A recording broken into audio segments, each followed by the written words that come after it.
안녕하세요. 오늘의 이야기를 들려드리겠습니다. 이야기 시작 전에 구독과 좋아요 한 번씩 부탁드립니다. 그럼 지금 시작합니다. 조선 어느 고을, 한때 이름 있던 양반가의 아들 이도현은 단 한 장의 문서로 하루아침에 모든 것을 잃었습니다. 죄는 분명했고 증거는 지나치게 완벽했습니다. 재산은 몰수되고 집안은 흩어지고 어린 그는 아무것도 모른 채 쫓겨나야 했습니다. 그날 이후 그는 알게 됩니다. 이 일은 우연이 아니라 누군가 만든 일이라는 것을. 그리고 그 중심에 같은 고을에 또 다른 양반가가 있다는 것도. 몇 해 뒤 그는 다시 그 고을로 돌아옵니다. 복수를 위해서가 아니라 무너진 이유를 확인하기 위해서였습니다. 도연이라는 이름을 숨기고 머슴이 되어 그 집 안으로 들어갑니다. 사람들은 그를 돌쇠라 불렀고 그는 고개를 숙인 채 말없이 일을 했습니다.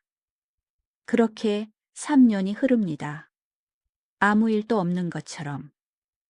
그 집에는 외동딸 서연이 있었습니다. 담장 너머 세상을 궁금해하는 사람이었습니다. 어느 날 서연이 묻습니다. 글을 읽을 줄 아느냐? 도연은 짧게 답합니다. 모릅니다. 하지만 그날 밤 서연은 보게 됩니다. 마루 끝에서 그가 종이를 펼쳐 읽고 있는 모습을. 그날 이후 서연은 그에게 자주 말을 걸기 시작합니다. 도현은 피하려 했지만 점점 피하지 못하게 됩니다. 그리고 어느 순간 서연은 알게 됩니다. 이 사람은 처음부터 머슴이 아니었다는 것을. 도연은 거리를 두려 했습니다. 이 집은 자신의 집안을 무너뜨린 곳이었기 때문입니다. 하지만 서연은 그 일과 아무 상관이 없는 사람이었습니다. 그 사실을 알수록 도연의 마음은 흔들리기 시작합니다. 비가 내리던 어느 날 밤 아무도 없는 사랑채 뒤에서 두 사람은 마주 앉아 있습니다.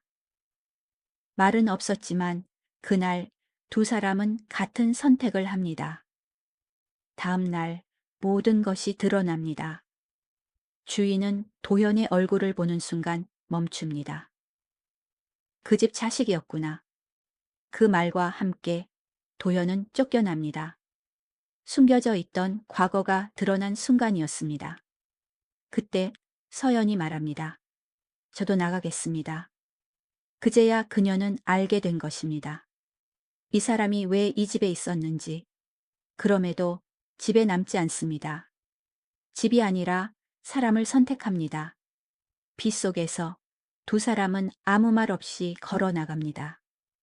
작은 초가집에서 함께 지내기 시작하지만 오래 머무르지는 않습니다. 도연은 다시 움직입니다.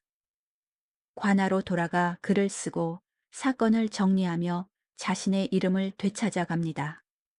그리고 마침내 찾아냅니다. 집안을 무너뜨린 그날의 기록을. 그 기록의 중심에는 서연의 아버지가 있었습니다. 권력을 지키기 위한 선택이었고 그 결과 도연의 집안이 무너졌던 것입니다. 이제 도연은 선택해야 했습니다. 진실을 묻을 것인가, 끝까지 밝힐 것인가. 그는 알고 있었습니다. 이 길을 가면 서연의 집안이 무너진다는 것을. 그럼에도 멈추지 않습니다. 몇 해 뒤 관의 한 남자가 찾아옵니다. 억울함을 호소하며 고개를 숙입니다. 서연의 아버지였습니다. 도연은 조용히 말합니다.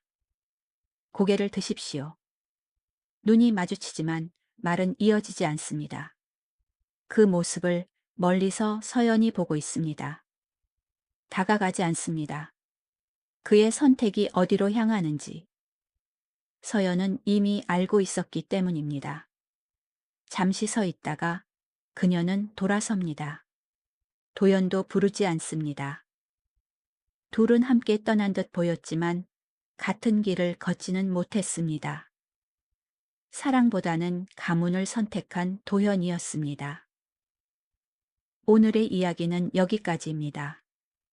이 이야기를 들은 여러분은 어떤 선택을 하셨을까요?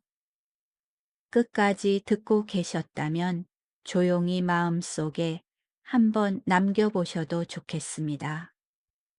다음 이야기로 다시 찾아뵙겠습니다.